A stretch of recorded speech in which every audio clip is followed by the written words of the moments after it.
अपने आप में बाहर सिलेंडर कर दो, अपने आप को सिलेंडर करो, मेरा बात तुमसे फ्री करना। मेरी बात समझो। गुज़िश्ता रात लाहौर पुलिस के ऊपर कहर बन के टूटी। पुलिस के 3 पुलिस ऑफिसर जो हैं, जिसमें सब इंस्पेक्टर और 2 कांस्टेबल जो हैं, उनको फायरिंग करके कत्ल कर दिया गया। ये फायरिंग करने वाले कौन थे और उसके बाद उनका अंजाम क्या हुआ? मुरीद के शेखुपुरा के इलाके में एक घर के अंदर उनको भी एनकाउंटर में मार दिया गया। मारने वाले बाप बेटा थे, जिसमें बदामी बाग का रिहायशी फयाज भट्ट और उसका बेटा रेहान भट्ट शामिल थे। ये वाकयात हुए क्यों और इसके पसे पर्दा कहानी क्या है, ये आज हम डिस्कस करेंगे। मेरा नाम है इरफान मलिक। ये कहानी शुरू होती है 2013 से। 2013 वो टाइम था जब लाहौर में दहशत के बादल मंडला रहे थे। दहशतगर्द तंजीमों की जानिब से लाहौर में ऐसे वाकयात रूनुमा किए जा रहे थे जिसमें की जा रही थी।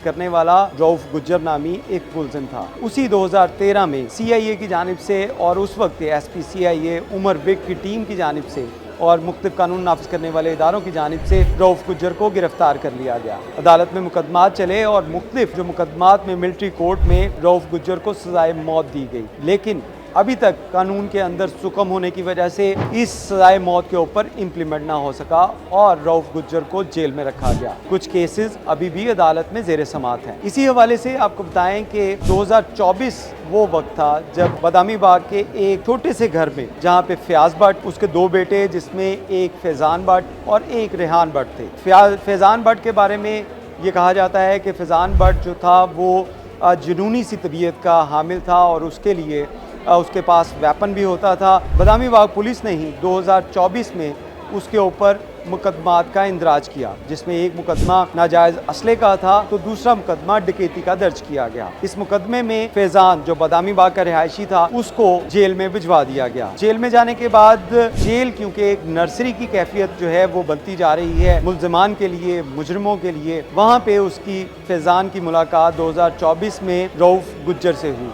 वहाँ पे जब उससे मुलाकात हुई तो उसके बाद रऊफ गुज्जर की जानिब से उसको टारगेट दिए गए। उसकी ज़मानत का पहले इंतज़ाम करवाया गया, उसकी ज़मानत हुई और अदम शवाहिद की बिना के ऊपर अदालत की जानिब से इस केस के अंदर फैज़ान भट्ट को वो ज़मानत दे दी गई। फैज़ान भट्ट बाहर आया। बाहर आने के बाद उसने अपने ऊपर मुकदमात दर्ज करने वाले पुलिस एहलकारों को टारगेट करना शुरू किया, जिसमें अप्रैल 2024 में उसने पहले एक पुलिस एहलकार को टारगेट किया जो मोटरसाइकिल के ऊपर ड्यूटी करके घर जा रहा था कि फैज़ान भट्ट ने उसके ऊपर फायरिंग की तो कत्ल किया और उसके बाद वहां से फरार हो गया। पुलिस ने इन्वेस्टिगेशन का आगाज़ किया तो फैज़ान भट्ट का सिरा पुलिस के हाथ लग गया, लेकिन फैज़ान भट्ट गिरफ्तार ना हुआ। कुछ रोज़ बाद ही बदामी बाग पुलिस स्टेशन का ही एक सब इंस्पेक्टर, उसको भी टारगेट किलिंग का निशाना बनाया गया। टारगेट किलिंग के दौरान सब इंस्पेक्टर की मौत हो गई, वो शहीद हुआ। उस वाक़े की CCTV फुटेज भी जो है वो भी मंजर आम पे आई। CCTV फुटेज दिल दहला देने वाली थी, जिसमें टारगेट किलर फैज़ान ने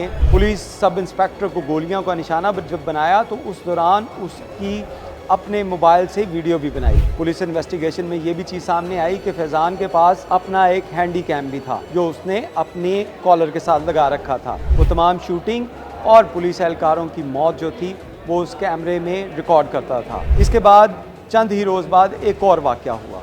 एक और पुलिस एहलकार, उसको भी फैज़ान ने टारगेट किया। फैज़ान ने इस तरह 3 पुलिस एहलकारों के ऊपर हमले किए, जिसमें 2 जो जामे शहादत नोश पा गए, एक ज़ख्मी हुआ और उसके बाद इदारे मुतहर्रिक हो चुके थे।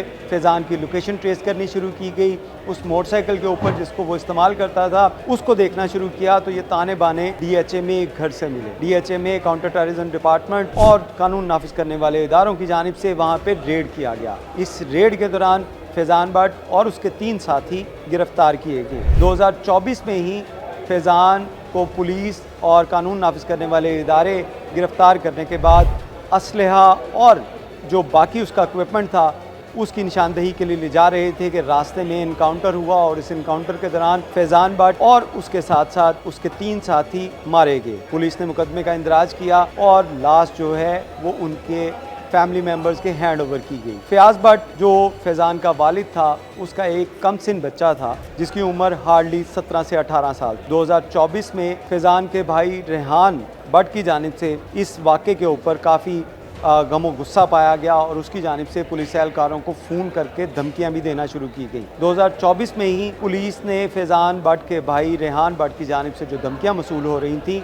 उस पर मुकदमे का इंदराज किया और इस मुकदमे में सब इंस्पेक्टर जो उस वक्त ASI था अदील, वो मुद्दई बना और उसने अपनी मुद्दईयत में मुकदमे का इंदराज किया रेहान भट्ट के ख़िलाफ़, जिसमें यह कहा गया कि रेहान भट्ट की जानिब से अदील और दीगर पुलिस एहलकारों को, पुलिस अफसरान को धमकियां दी जा रही हैं जान से मारने की। पुलिस ने ये मुकदमा दर्ज किया और इस मुकदमे में गिरफ़्तारी के लिए रेहान भट्ट की गिरफ़्तारी के लिए कोशिशें की जा रही थी, लेकिन वो पुलिस के हाथ नहीं आ रहा था। पुलिस के हाथ ना आने की वजह ये थी कि वो मुलजिम बहुत शातिर था, वो वहाँ से फ़रार होने में कामयाब रहा और पुलिस की जानिब से उस मुकदमे में जो बदामी बाग थाने में दर्ज किया गया था, उस मुकदमे में रेहान भट्ट को इश्तिहारी करार दे दिया गया। रेहान भट्ट 2 साल तक मफरूर रहा। 2 साल बाद गुज़िश्ता रात यानी कि 13 अगस्त की रात रेहान भट्ट के वालिद फ़याज़ भट्ट की जानिब से उसी सब इंस्पेक्टर जिसकी मुद्दईयत में ये मुकदमे का इंदराज किया गया था उसको कॉल की गई। उसको कहा गया कि रेहान घर आ चुका है, वो उसको गिरफ़्तार कर ले, वो नशे में है। पुलिस सब इंस्पेक्टर जो अदील था वो अपने साथ एक हेड कांस्टेबल को साथ लेकर के गया और वो इस धोखे में ट्रैप हो गया। जब वो फ़याज़ भट्ट के घर के बाहर पहुंचा तो वहां पर 3 अफराद जिसमें फ़याज़ भट्ट खुद, फ़याज़ का बेटा रेहान जो मौके पे मौजूद था और एक और शख्स जो था तारिक, उसकी जानिब से पुलिस एहलकारों और अफसरान के ऊपर फायरिंग की गई, जिससे मौके के ऊपर ही जो सब इंस्पेक्टर अदील और उसके साथ साथ हेड कांस्टेबल शहीद हो गए। इनकी शहादत के बाद मुलजिमान वहाँ से फ़रार हो गए और फ़रार हुए एक रिक्शे में। एक रिक्शे को उन्होंने गन पॉइंट के ऊपर अगवा किया, रिक्शा ड्राइवर को, उसको वहाँ पे फेंका और उसके बाद उसको साथ लिया और इसी रिक्शे में बैठकर वो मुल्तान रोड के ऊपर आ गए, जहाँ पे पुलिस एहलकारों की बड़ी तादाद ARF की एंटी राइट फोर्स की, जो पुलिस एहलकार जिनके पास ना तो वेपन होता है, वो सिर्फ दंगा फसाद के साथ निपटने के लिए वहाँ पे फोर्स होती है, इस फोर्स के कुछ जवान वहाँ पे तैनात थे। फ़याज़ भट्ट, रेहान भट्ट और उनके साथ एक और शख्स जो था वो वहाँ पे पहुँचे और उन्होंने अंधाधुंध फायरिंग कर दी। इस फायरिंग के नतीजे में 3 पुलिस एहलकार जो वहाँ पे मौके पे ड्यूटी दे रहे थे वो शदीद ज़ख्मी हुए और एक राहगीर भी ज़ख्मी हो गया। इसी दौरान पुलिस को मुख्तलिफ वाक़यात की CCTV फुटेजेस मिलना शुरू हो गई। इन फुटेजेस के अंदर देखा जा सकता था कि फ़याज़ भट्ट किस तरह एक बैग लेकर, एक क्लाशनकोफ लेकर, और उसके साथ रेहान भी एक बैग और एक क्लाशनकोफ, और उसके साथ तीसरा शख्स जिसने शलवार कमीज़ पहन रखी थी, पाँव में जोगर पहन रखे थे, वो भी उनके साथ था। वो तमाम वाक़यात को लीड कर रहा था, जिसकी शनाख्त पुलिस को अब हो चुकी है, जिसकी शनाख्त तारिक के नाम से हुई और ये बाग आज़ाद कश्मीर का रिहायशी है। जबकि इसके साथ साथ पुलिस हुक्काम के मुताबिक इस तमाम एपिसोड के अंदर जब ये फायरिंग की गई तो उसके बाद मुलज़मान वहाँ से फ़रार हुए। फ़रार किस तरह हुए? क्योंकि वो तो रिक्शे पे आए थे। रिक्शे पे आने के बाद उन्होंने फायरिंग की और फायरिंग करने के बाद उन्होंने वहाँ पे करीब एक डबल कैबिन डाला जो सिटी डिस्ट्रिक्ट गवर्नमेंट का था, MCL का था, उसमें तमाम लोगों को गन पॉइंट पे उतारा और ड्राइवर को साथ लेकर मोटरवे की तरफ चल पड़े।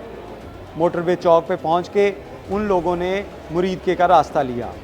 पुलिस को जब इत्तला मिली कि ये एक गाड़ी जो MCL की छीनी गई है, ये सरकारी गाड़ी है, इसको वो लेकर मुलज़मान लेकर फ़रार हुए हैं, तो फौरी तौर पे कानून नाफिज करने वाले इदारे, काउंटर टेररिज्म डिपार्टमेंट और CCD की जानिब से इस गाड़ी की लोकेशन ट्रेस की गई, क्योंकि इसके अंदर ट्रैकर मौजूद था और मुलज़मान को भी शायद मालूम था कि सरकारी गाड़ी है, इसमें ट्रैकर हो सकता है, और इसी वजह से उन्होंने शेखुपुरा के करीब इस गाड़ी को सड़क के ऊपर छोड़ा और उसके बाद रिहायशी इलाके में छुप गए, रूपोश हो गए।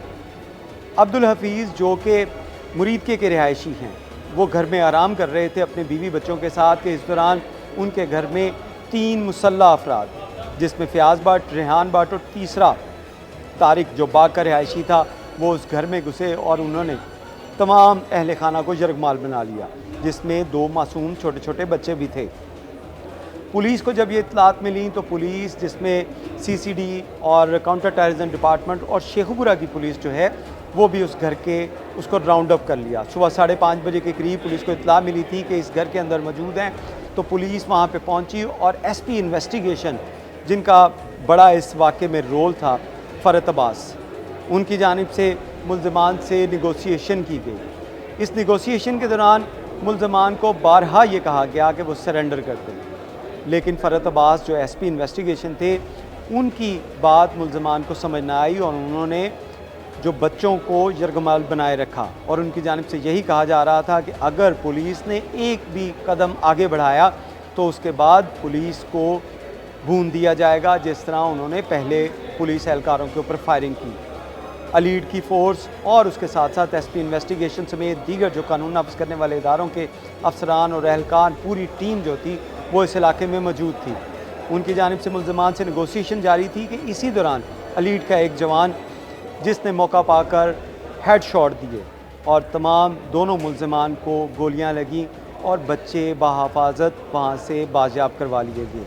इसी दौरान एक तीसरा मुल्ज़म जो इस तमाम वाक़े का मरकज़ी किरदार लग रहा है, क्योंकि पुलिस के मुताबिक तारिक जो बाग का रिहायशी है वो इस तमाम जो ऑपरेशन था जिसमें बदामी बाग का इंसिडेंट था या मुल्तान रोड पे नवाकोट में मजहबी जमात के मदरसे के बाहर पुलिस एहलकारों को फायरिंग करने का इंसिडेंट था, इसमें जब तारिक जो था वो लीड कर रहा था और वो इतना शातिर था कि वो वहाँ से फ़रार होने में कामयाब हो गया।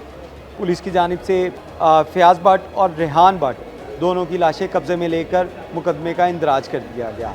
तो इस तरह ये वाक़या जो रूनुमा हुआ जिसमें अब तक 6 पुलिस एहलकार टारगेट किए जा चुके हैं। 3 पुलिस एहलकार शहीद हुए रिसेंट इंसिडेंट में और उससे पहले भी 3 पुलिस एहलकार जो थे उनको टारगेट किया गया था।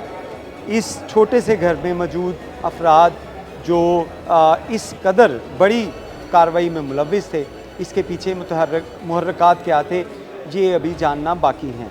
लेकिन इसके साथ साथ फैज़ान जो 2024 में एनकाउंटर में मारा गया था उसको ट्रेन करने वाले, उसकी मदद करने वाले वो भी इस केस में शामिल तफ्तीश किए जाएंगे कि उनकी जानिब से क्या रेहान भट्ट को भी मदद तो नहीं की गई, क्या फ़याज़ भट्ट की जो माइंड सेट चेंज किया गया वो ये वजह तो नहीं थी कि उसके पीछे फिर कोई जमात, फिर कोई दहशतगर्द, फिर कोई ऐसे अफराद जो जेल में मौजूद थे उन्होंने उनकी मदद की हो। इस हवाले से तहकीकात होना बाकी हैं और मरकज़ी मुल्ज़िम दोनों जो हैं बाप बेटा वो मारे जा चुके हैं और तीसरा जिसने सारे ऑपरेशन को लीड किया उसके पीछे पुलिस अभी भी मौजूद है।